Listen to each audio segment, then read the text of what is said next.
Welcome to the CCDC Effect, our series of interviews with the people who understand the tool of urban renewal and how to catalyze economic development, public safety, and shape the built environment, especially in downtown Boise and beyond. I'm here today with Dean Pape from DeChase Mixus. He's the principal with the company, and he's already done a number of things in Boise that have really contributed to the quality of life here. Dean, welcome. Thank you. Tell us the opportunity. Yeah, you bet. Tell us about your journey, what preceded you getting to Boise, and what are you working on now? Sure. Well, I'm Oregon born and raised. Grew up in Eugene, cut my teeth there in construction at an early age, and ultimately went to Oregon State and got my construction management degree. Decided not to enter the working world immediately. Was a ski bum for multiple years, including spending some time or a season in Sun Valley, which was great. My now wife and I lived there for a little bit. And then when I really got into real estate was when I went back to Oregon and worked for Girding Eadlin Development in Portland. Really where I learned the trade in terms of real estate development, and still have a long-standing relationship with principals that were a part of that business, including some that we've worked with on projects here, which is great. Ultimately started DeChase in 2007, which is not the best year to start a real estate development company. My wife and I were in Bend, bought a house, everything was dandy, and of course the market changed. I ended up moving back to my hometown in Eugene, and I like to tell people my first job as a developer was ultimately managing a bathroom remodel and nice. a building being painted. So, but it was if everyone remembers, 2008, 2010 was a tough time. So we did everything that we could, and it was just me at that point. And then my partner, Mark Mixus, joined the company in about 2009, 2010. We worked together on a handful of projects. He's an architect by trade. So he would actually work on designs while I was working on financial analysis for clients.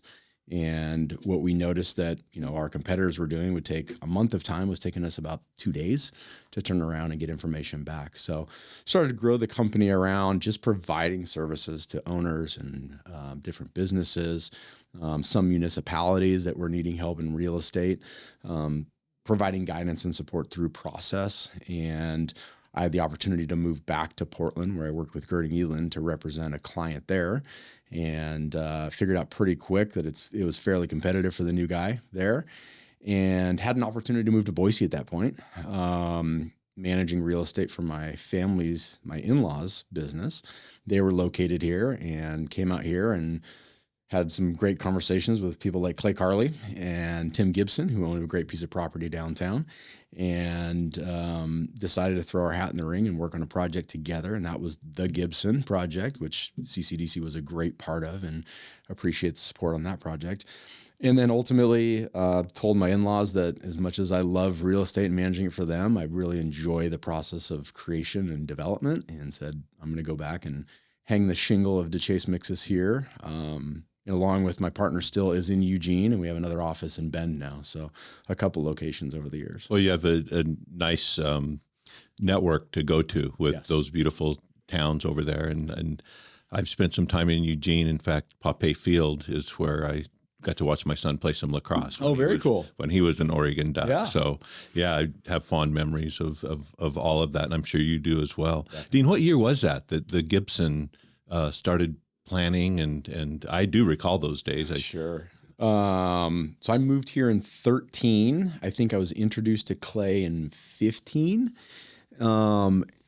through a mutual friend, and went to Clay's office, and he sat me down and said, hey, and he put a map that was probably from the 80s with dots on it. And he said, here's what I own, and I want to do all of these things.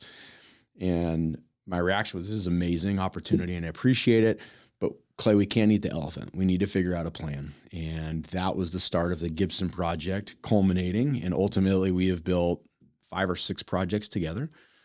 Clay and now Reed, his son, together. All of those in the recently completed district, and all with, ultimately support by CCDC. So yeah, from 2000 God, probably again, 13, 15. I think we broke ground in 19 off the top of my head, 17 or 19. That's right. That was Or completing complicated. theirs. You had some unique financing that you were did. working on. We did. Yeah, we HUD backed that project, which has been great. And I think it's worked very well for that project and the owners of that project. But there was a lot more hoops to jump through, and we learned a lot. That was our first HUD project. And ultimately, we've done about 6 or 7 since then, and learned through that process on how we can make it through. But the parts and pieces make it a little more complicated than the straightforward debt and equity package. You know, there are many people who think that Gibson has been there forever, and to think, because you've done so much since then, right? Sure. And especially, you know, with Clay and in the old Boise neighborhood, timing was perfect with the reinvestment we were making in the streetscape and the utilities and all of those things came together. I think we were one of the first paver alleyways that we implemented in there. And I remember that was an interesting but fun process. And it's been, you know, an alleyway people enjoy walking down. Yeah, it's those little things, right? That then they just become part of the fabric. But you know the story behind it, and you know, not automatic, not easy, but it's a process. Yeah, but it was done. But again, I think if everyone has the same, you know, vision, has the plan on how we can be successful to get to that vision, and works to row the same direction, we can get there. Yeah, yeah, absolutely. Are you doing work currently in other states as well? Or? We are. Yeah, we are active in Oregon, Washington, Idaho, and partially in Montana. Front end work in Montana right now. So yeah, it keeps us busy, keeps us on the road. You know, get different jurisdictions, different structures, different ways that you're gonna have to look at things. I love working here. I'd love to be just full-time focused here in Boise, or Idaho in general. The different states and their regulations and structures they have are not always as supportive as they have been, as we see in the Idaho markets. But they're still provide great products. So, you know, Eugene and Bend, we have offices there, and can still active in like the Spokane market. We have some projects there and one that's completed, and we'll keep looking for opportunities there. But the more that I could stay right here in Boise, the better I'd feel. Then are you doing some work outside of Boise too, in some of the outlying towns? Yeah. No. Caldwell is an area that we'll continue to work in. We've seen success there in a project that we built that kind of emulated what we did here in Boise. And that was kind of one of their first urban renewal areas and how they could participate. So we work side by side with them on a project. There's another one that hopefully we have the opportunity to go after and possibly win. Just hit the streets yesterday. So we'll continue working there. We're active in the kind of Wood River Valley around Sun Valley and Ketchum and Haley, doing workforce housing, working with the Wood River Community Housing Trust, which is a great structure in terms of providing what we would consider a missing middle, which we are passionate about trying to continue to figure out solutions for not a low income product and not a market rate product, but how we can provide for what we would consider that missing middle. And the structure with Wood River has been good. So we're hoping to try to emulate that in other locations. You know, residential's challenging in every community. Sure. And especially right now, it feels like there's such a pinch. Are you 100% in residential, or do you do other types of? No, actually, no. We cut our teeth at more of industrial and commercial, but we've positioned our development company a little bit differently. Instead of being a product specific development company, we're geographic specific. So learn as much, know as much about the places where we can develop, and both the industry, the market side, community drivers, what are those areas of interest? Where are they lacking in support? Where can we be a tool for those communities? So, you know, currently, in addition to multifamily housing, we're also looking at for sale housing in markets. We're also doing a medical office building right now in support of what's needed in the Wood River market. We have an industrial project of demand here in Caldwell, just because growth and demand for those things. So again, we're not looking only at, you know, multifamily or residential projects. We're looking at what's the community, what are the drivers, and where do we niche, and how can we fit in that and support those. Great. Well, with CCDC, you know, it's been a great partnership with you, and you've done a lot of work in a relatively short amount of time. I mean, think about the 10 years that you've been in town making things happen. What projects come to mind in the CCDC districts Sure. that you were involved in that maybe you enjoyed the most, or like the result of, or what was Sure. most challenging? What comes to mind? Great question. I think the first thing I would say is I'm not sure that we've done a project yet that's not in a CCDC district. Okay. We've been blessed to have the opportunities, as I mentioned, working with Clay Carley and Tim Gibson and Peter Oliver on the Gibson. I think the culmination of how that came together was an eye opener for us and a learning process on from where I came from and working in areas like Eugene and Portland and Bend.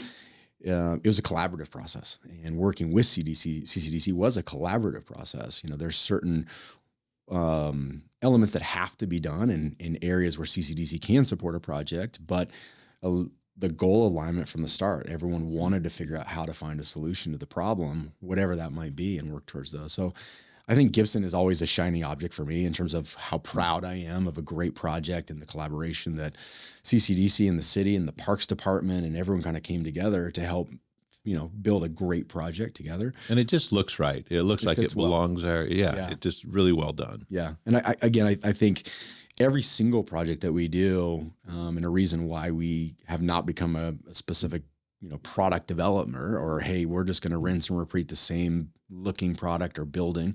We like the creative part. We like the ability to work in those communities and work with different groups and figure out, what fits the look and the feel and the architecture and how it's going to be built and so on and so forth. I think probably Ashen River and Martha are the other two that I would probably put near the top of the list in terms of projects in districts, getting creative around finding a solution with CCDC and other partners. A lot of people don't know, Ashen River was very complicated when it came to the structure that we had to put together and the different groups and who had what.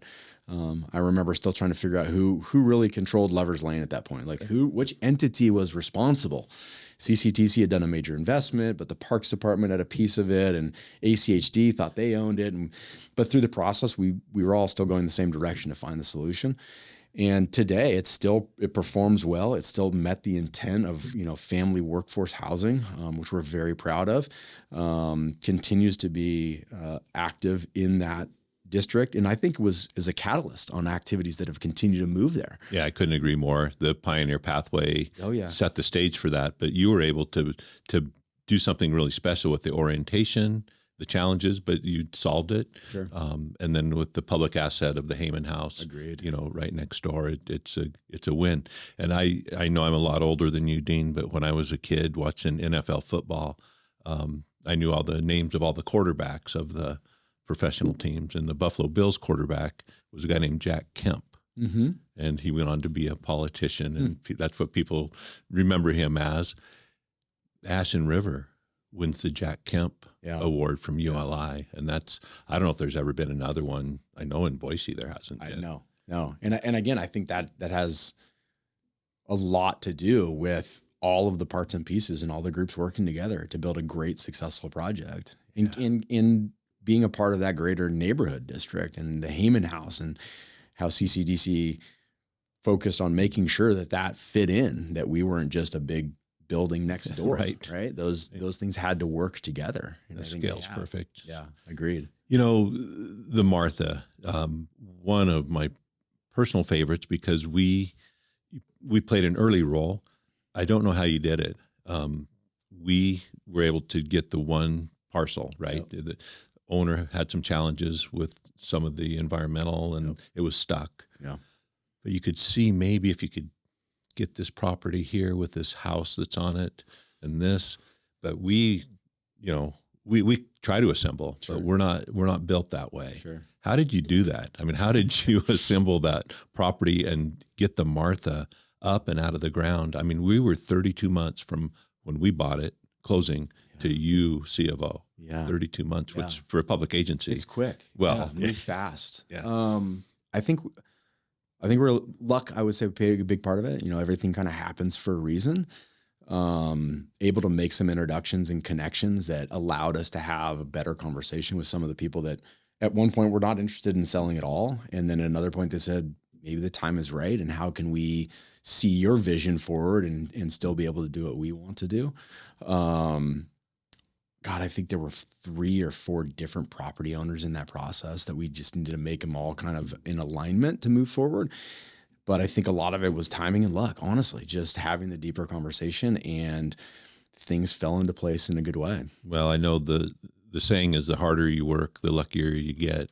And so I know Fingers crossed. Yeah, I'll keep working. A lot of work. I know a lot of work went into that. And Shellen Rodriguez from SMR was part of your team. How did you structure that team on that project? Well, as I mentioned before, so Gerding Edlund, where I cut my teeth, Mark Edlund, who has been in and out of retirement a couple of times, he moved to Sun Valley, and he and I remained good friends after I left Gerding Edlund. And knowing he moved over there, I said, hey, would you be interested in a partnership? And that was Ashen River. And he and I together and our businesses said, hey, we like this opportunity. And that was the start of, well, we should look at more of these.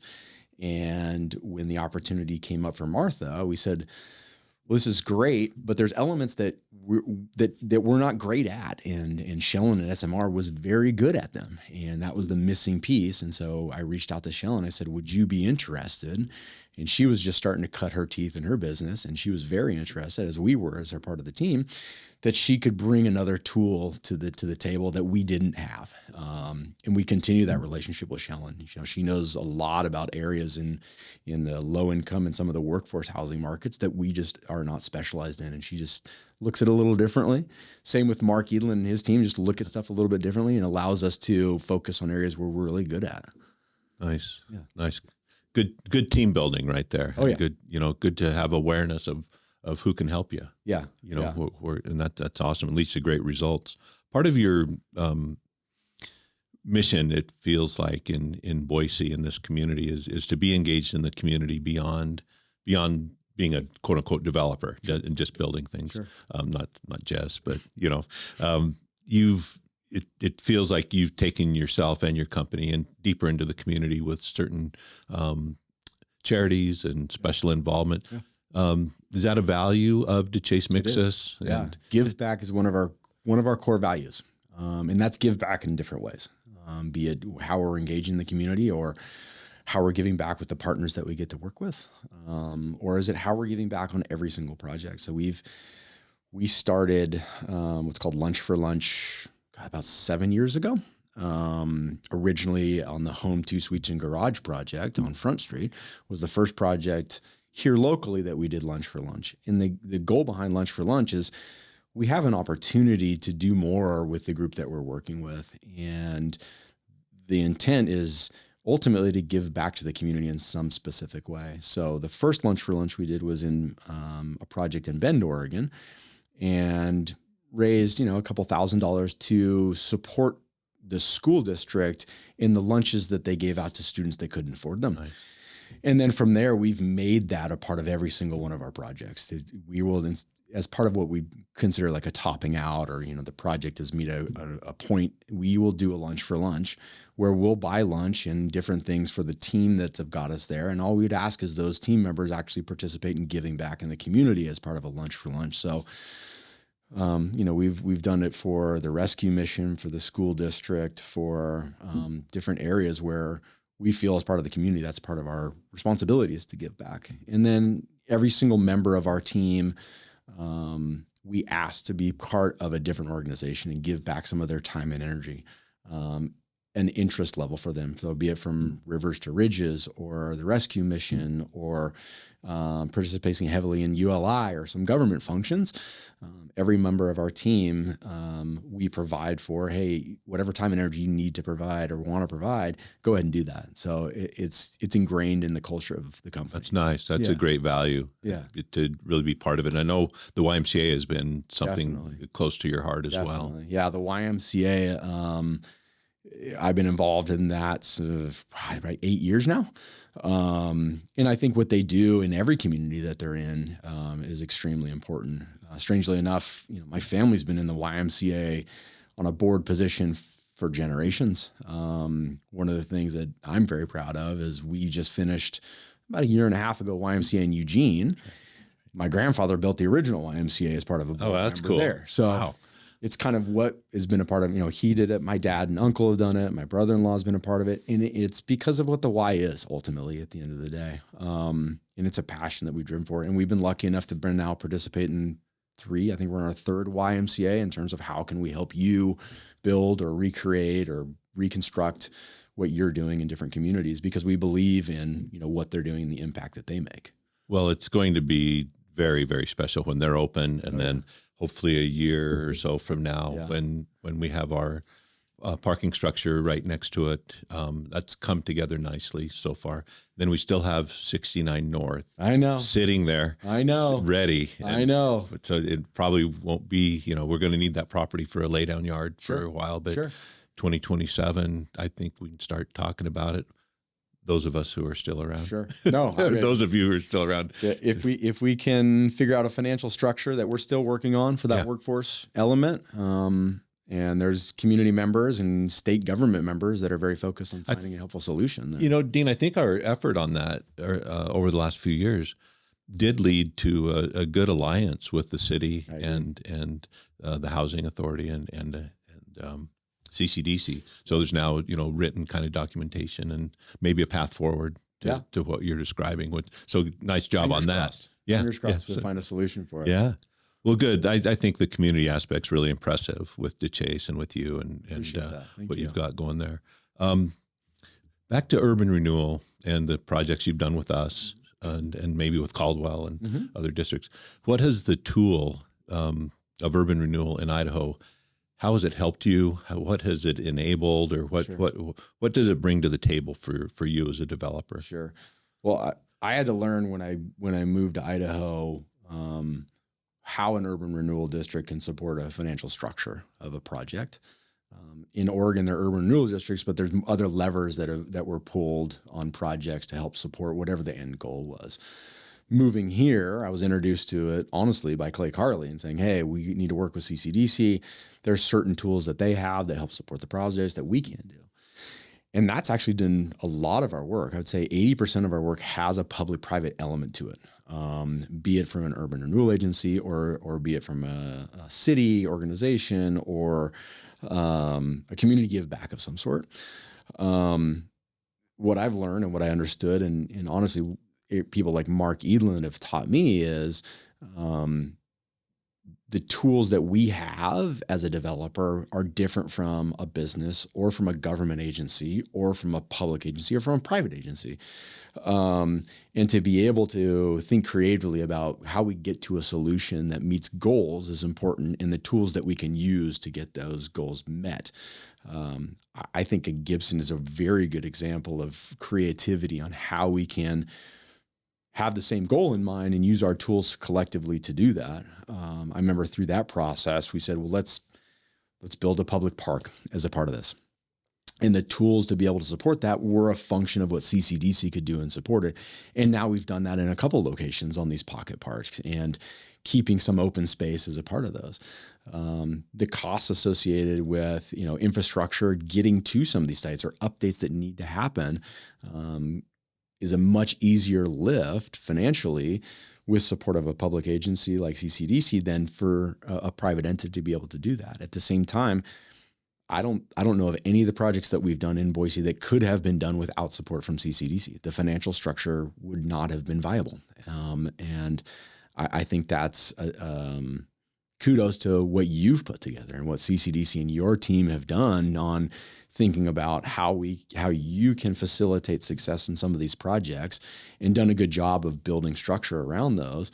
I've honestly taken some of those elements to areas like Caldwell and to areas like Bend and said, hey, these are structures that have been successful, and we've gone through the different types of support structures that CCDC has built and used those in conversations with these different organizations. And I know at least one of them has said, wow, we can take some of these elements and use those specifically. They can, because we are very careful too. I mean, we can only be so creative. We work closely with our attorneys who know the statute inside and out. The last thing we want to do is step over the line. We don't make the rules, but we don't break the rules either. And we're in a fishbowl, right? Yeah. We're downtown. So they're, everyone's aware of what we're doing, how we're using the public money really. So I'm glad that you were able to find a path, with, working with us. One of our approaches, Dean, and you're well aware of this, is if we can identify what we think is an attractive catalytic little parcel that's maybe stuck, we'll acquire it, and then we'll do what we call a Type 5, an RFP, and it's advantageous to a developer as by design, but the community benefits because something happened somewhere. In case of Martha Housing, you've been really successful in our RFP process. Sure. What's your secret? Luck. I think the one thing I think that you would recognize and maybe others wouldn't is that what we bring to the table, we ultimately plan on what we exit with at the end of the day. So Ashen River, it was a new area of territory for all of us, and the structure that we would have to work through. But the image that we put forward and the intent and the breakdown of what was in there, we held firm the entire time. We weren't going to deviate or come back and try and renegotiate or try and do certain things. We agreed we were going to build something very specific, and we wanted to make sure that's what we did. And I think that's important in building a relationship. And I think that's helped us also when we came back for another opportunity like the Martha to say, hey, we know what we do. You guys know how we work. And this is what we're going to do. And we're going to commit to doing that. There's a cheaper, there's a faster, there's a different way that could be done, but that's not what we committed to. And we held ourselves to that. I think we've had great teams too. I think we know we need to add certain elements, or like Shellen, her tools and what she can bring to a project helped us to be successful. And we're not shy about raising our hand and saying, hey, we're not full. We need other members that have a better insight on whatever the goal might be in those RFPs to make sure that it can be successful. And I think a lot of it is just open, honest, and transparent through a process, good, bad, or indifferent. I think we've been lucky enough to have great, honest conversations with CCDC on what could work and what couldn't work and why, and making sure that we're being open through the process and being able to know that the future opportunity may come, and we want to still be at the table to have those conversations. That's been beneficial for both parties, because as the people who work at CCDC work with you and your team, it's a process. As you mentioned, they learn from each other and they carry that forward. As their careers advance, they are more knowledgeable and they understand better the power of the tool of urban renewal. Yeah. So I just think that's going to help build more for the future. What do you see happening with your company, going forward? So great question. We restructured the business over the past 18 months. We were on a growth curve and ultimately got to a point where we were running a business and not focused on what we were passionate about, which was these creative and fun projects. So we went from 15 employees down to 5 and kind of retooled how we did how we worked and what we were focused on. We brought another partner on, Matt, who and he's been a great addition. We'll probably bring some other associates on in partnership over the next couple of years. But the intent is really to focus in on what we enjoy doing, and it's that collaborative effort and creative projects and in locations that we enjoy doing them. And I see over the next 5 to 10 years, we're definitely going to continue to do stuff here and continue to work with CCDC and continue to try and bring what we've learned in different projects forward to solve other solutions that we've come up with. Again, I think a workforce housing opportunity, that middle income solution, I don't think it's one option. I think we need to get creative. We like the housing trust structure, and we've seen success doing that. We see an avenue for moving forward with that. We're going to see continued growth here. I mean, it's going to continue to grow. And we want to participate and be a part of that. As a business, and here personally, my kids were all raised here. I'm gonna be here for a while. Hopefully they don't go too far away. They're already planning on leaving in a couple of years, but hopefully they come back and can be a part of this community for a long time. Well, I think they will, because of the work that people like you and others are doing to make the city so attractive. And I had that same concern a few years ahead of you, right? My kids went away to Eugene, as I mentioned, and our daughter went to St. Mary's down in California. They both worked, one in LA, one in New York, and they're back. I love it. And yeah, and it's if Boise wasn't special, they wouldn't be here. Sure. But it is, and their spouses. Well, I think it's a lot. I mean, Found a way it's a to. lot of kudos to a vision and a process and the stuff to focus on what needed to happen. Because when I moved here, it was a lot of parking lots downtown, to be honest, and not a lot of people living down there. And so I think visionaries like Clay Carley, who said, "Hey, we're missing something," and people to enact a demand for, "Hey, we need 2,000 new housing units downtown," which I think we blew past a while ago. I think so. Yeah, I think mission accomplished. Yeah, but I think that's helped grow an urban culture that's attracted younger generations to say, "Look, I can live and work and do these things downtown. I can also get to the foothills and the river within moments." Yeah, and the airport's 2 miles right there, and easy. Yeah. Compared to a lot of places, very easy. No, I think you're right. I think the future's bright, and hey, keep it up. Yeah, we'll just keep pushing. All right, thanks, Dean. Thank you, appreciate it.